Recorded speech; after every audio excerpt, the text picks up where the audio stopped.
15 اگست 1947 کو جب قائد اعظم محمد علی جناح پاکستان کے پہلے گورنر جنرل بنے تو لیاقت علی خان نے بھی پہلے وزیر اعظم کے طور پر حلف اٹھایا۔ وہ اس عہدے پر 4 برس 2 ماہ اور 1 دن تک فائز رہنے کے بعد شہید ہو گئے۔ ابھی تک پاکستان میں کوئی اور وزیر اعظم اس سے زیادہ مدت تک اس عہدے پر نہیں رہ سکا ہے۔ قرارداد مقاصد انہی کے دور حکومت میں منظور کی گئی۔ دنیا کے بعض ممالک نے آئین بنانے سے پہلے آئین کے بنیادی اصولوں کا تعین کیا۔ جو ریاستیں کسی مخصوص نظریے کے تحت وجود میں آئیں، وہاں ایسی دستاویز کی ضرورت خاص طور پر محسوس کی گئی تاکہ اپنے نظریے کی واضح تشریح کر کے اس کے متعلق پیدا ہونے والی ممکنہ غلط فہمیوں کا سدباب کیا جا سکے۔ پاکستان میں جس دستاویز کو یہ حیثیت حاصل ہے وہ قرارداد مقاصد ہے۔ لیکن آگے بڑھنے سے پہلے مشورہ ہے کہ اگر آپ نے ابھی تک اس چینل کو سبسکرائب نہیں کیا ہے تو سبسکرائب کر کے نوٹیفیکیشن کا بٹن بھی دبائیے تاکہ آئندہ آنے والی ویڈیوز کی اطلاع آپ تک پہنچتی رہے۔ اس ویڈیو کی ڈسکرپشن بھی ضرور دیکھیے۔ پاکستان کی دستور ساز اسمبلی میں قرارداد مقاصد پر 5 روز بحث ہوئی۔ ان اجلاسوں کی صدارت مولوی تمیز الدین خان کر رہے تھے، جن کا تعلق مشرقی پاکستان سے تھا۔ قرارداد وزیر اعظم لیاقت علی خان نے خود پیش کرنے کے بعد تفصیل کے ساتھ اسے واضح کیا۔ انہوں نے اصرار کیا کہ اس قرارداد کو ان کی پیش کی ہوئی وضاحت کے ساتھ ملا کر پڑھا جائے اور کسی دوسری طرح اس کی تشریح نہ کی جائے۔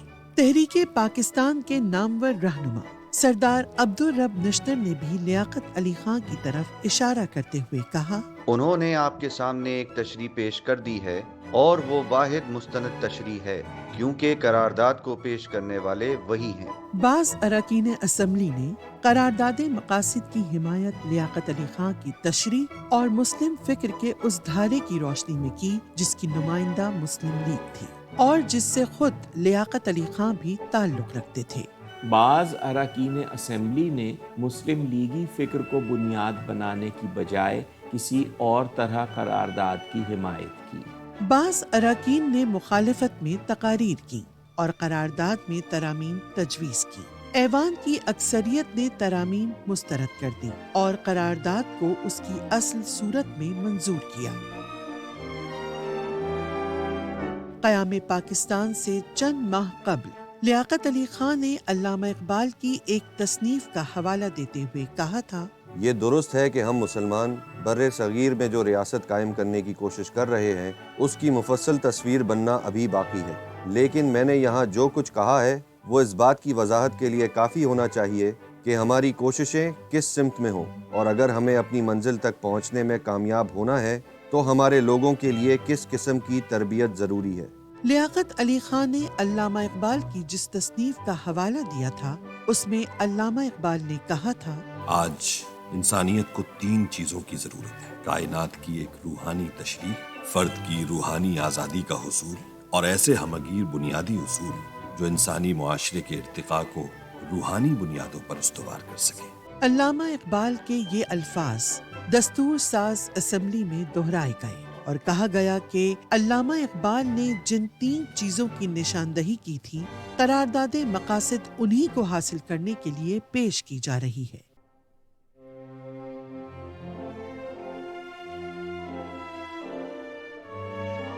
قرارداد کا پہلا پیراگراف تمہید کہلاتا ہے۔ قرارداد کے اصل متن میں یہ کچھ اس طرح ہے: بسم اللہ الرحمن الرحیم۔ جبکہ کل کائنات کی سلطنت خداوند تعالیٰ کے پاس ہے اور اس نے جو اختیار ریاست پاکستان کو اس کے عوام کے ذریعے اپنی مقرر کردہ حدود میں استعمال کرنے کے لیے تفویض کیا ہے، وہ ایک مقدس امانت ہے۔ اصل متن میں جو انگریزی میں تھا، سوورینٹی کا لفظ استعمال کیا گیا۔ اس کا ایک ترجمہ سلطنت تھا، جیسا کہ پاکستان کے قومی ترانے کے مصرع قوم ملک سلطنت میں بھی موجود ہے۔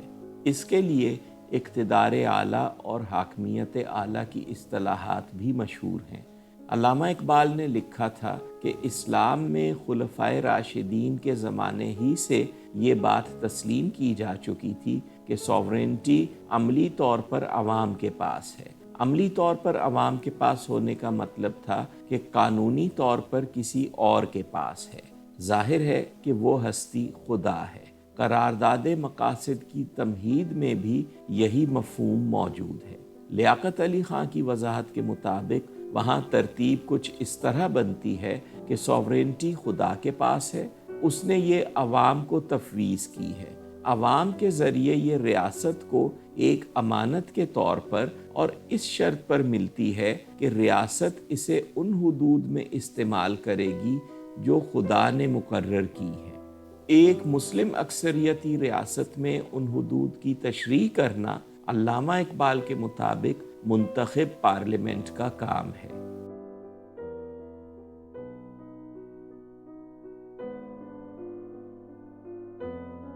قرارداد مقاصد میں پاکستان کے آئندہ آئین کے لیے جو بنیادی اصول طے کیے گئے ان میں سے ایک یہ تھا کہ جمہوریت، آزادی، مساوات، رواداری اور سماجی انصاف کے اصول اس طرح نافذ کیے جائیں گے جس طرح ان اصولوں کو اسلام نے پیش کیا ہے۔ یہ سوال پیدا ہو سکتا تھا کہ کیا ان اصولوں کی اسلامی شکل سے مراد یہ ہے کہ دنیا میں اس وقت یہ اصول جس طرح رائج ہیں اس میں کچھ کمی کر دی جائے۔ لیاقت علی خان نے واضح طور پر نفی میں جواب دیتے ہوئے کہا کہ ان اصولوں کو مزید ترقی دینا مقصود ہے۔ علامہ اقبال پہلے ہی اس کی بہت سی مثالیں دے چکے تھے اور قائد اعظم نے کہا تھا، اسلام برابری، آزادی اور اخوت کا قائل ہے، مگر مغربی طرز کی جمہوریت یعنی اس جمہوری پارلیمانی نظام کا قائل نہیں ہے جس میں دستور کا بنیادی اصول سیاسی جماعت کی حکومت ہوتی ہے۔ لیاقت علی خان نے اس نقطے کی مزید وضاحت کرتے ہوئے کہا، جب ہم جمہوریت کے لفظ کو اس کے اسلامی معنی میں استعمال کرتے ہیں تو یہ ہماری زندگی کے تمام شعبوں میں جاری و ساری ہوتا ہے۔ اس کی اہمیت ہماری حکومت اور ہمارے معاشرے دونوں کے لیے برابر ہو جاتی ہے۔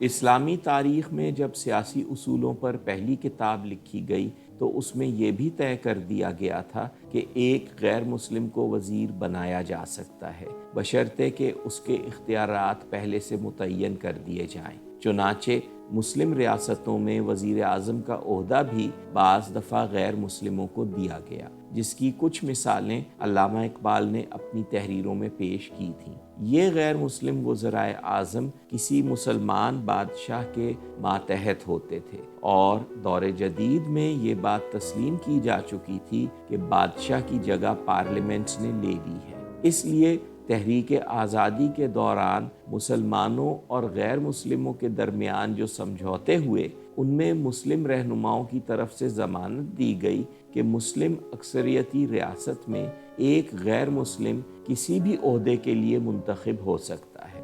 اس میں وزیر اعظم کا عہدہ بھی شامل تھا۔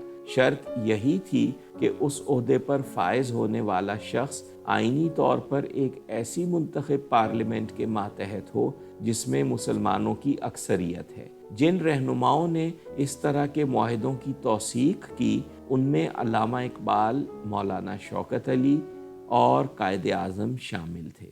قرارداد مقاصد کی وضاحت کرتے ہوئے لیاقت علی خان نے کہا، ایک غیر مسلم بھی ایک آئینی حکومت کے تحت انتظامیہ کا سربراہ ہو سکتا ہے جس کے پاس وہ محدود اختیارات ہوں جو اس مخصوص ریاست میں ایک فرد یا ادارے کو دیے گئے ہیں۔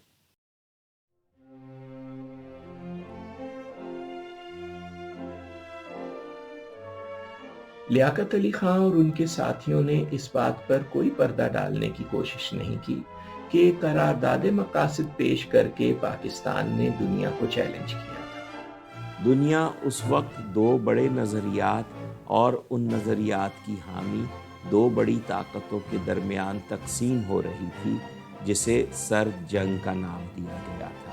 پاکستان نے ان دونوں نظریات اور دنیا کے تمام ازموں کو مسترد کر کے ایک متبادل پیش کیا جو صرف مسلم ریاستوں کے لیے نہیں تھا بلکہ جس طرح روس کی خواہش تھی کہ ساری دنیا کمیونزم کو اپنا لے اور مغربی طاقتیں کوشش کر رہی تھیں کہ سرمایہ داری نظام ساری دنیا میں رائج ہو جائے، بالکل اسی طرح پاکستان اس دعوے کے ساتھ اٹھا تھا کہ جس فکر کا ارتقاء گزشتہ 90 برس میں بر صغیر کے مسلمانوں کی قومی تنظیم کے پلیٹ فارم سے ہوا ہے، وہ صرف مسلم ریاستوں کے لیے نہیں ہے، بلکہ دنیا کے تمام معاشروں کو بالآخر یہی اصول اپنانے پڑیں گے، خواہ ان معاشروں کے مذاہب کچھ بھی ہوں اور خواہ وہ ان اصولوں کو اسلام کی بجائے کوئی اور نام دے کر اپنا لیں۔ یہی ہر چیز کی تقویم، یہی اصل نمو، گرچہ اس روح کو فطرت نے رکھا ہے مستور، لفظ اسلام سے یورپ کو اگر قد ہے تو خیر، دوسرا نام اسی دین کا ہے فقر غیور۔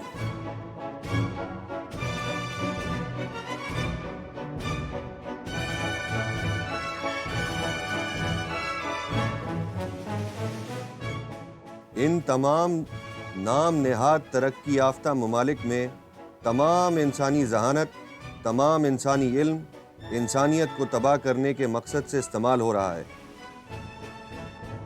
یہ تمام بڑی طاقتیں یہ کیا کر رہی ہیں؟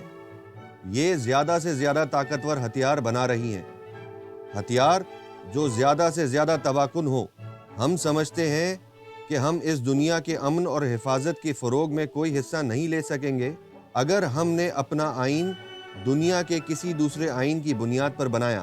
آپ کا آئین بہرحال کسی نہ کسی طرح کا ضرور ہوگا، یا آپ اقوام کے اس مجموعے کو ایک دوسرے کا احترام کرنے میں مدد دیں گے، یا آپ اقوام کے اس مجموعے کو اس بات پر مدد فراہم کر رہے ہوں گے کہ یہ ایک دوسرے کو تباہ کر دیں، جس کے ساتھ ساتھ پوری بنی نوع انسان بھی برباد ہو جائے۔ ہم جس بات کی کوشش کر رہے ہیں اور ہم جس بات میں یقین رکھتے ہیں وہ یہ ہے کہ ہمیں کم سے کم کوشش کر کے ضرور دیکھ لینا چاہیے کہ کیا ہم اس دنیا کے سامنے کوئی ایسی چیز پیش نہیں کر سکتے جو اس کی نجات بن جائے۔ میں جانتا ہوں کہ یہ ایک بہت بڑا عزم ہے، اور کچھ لوگ یہی سوچیں گے اور کہیں گے تم اپنی اوقات سے باہر نکل رہے ہو، لیکن دوسری طرف جناب صدر، پاکستان بھی ایک بہت بڑی قوم ہے، اور اس لیے ایک بڑی قوم کے عزائم بھی بڑے ہونے چاہیے، اور میں یہ محسوس کرتا ہوں کہ اگر ہم دیانتداری اور خلوص کے ساتھ اس قرارداد کے اصولوں کے مطابق پاکستان کی ترقی اور تعمیر کے لیے کام کریں تو میرا خیال ہے کہ ہم ضرور کامیاب ہوں گے۔ میرے ذہن میں اس بارے میں معمولی سا شبہ بھی نہیں ہے کہ ایک دن آئے گا جب لوگ شکر گزار ہوں گے، انسانیت شکر گزار ہوگی، آپ کی اور ہماری، کہ ہم نے وہ چیز تخلیق کی جو بنی نوع انسان کے لیے امن اور خوشحالی لائے گی اور اسے اپنے آپ کو تباہ کرنے سے روک لے گی۔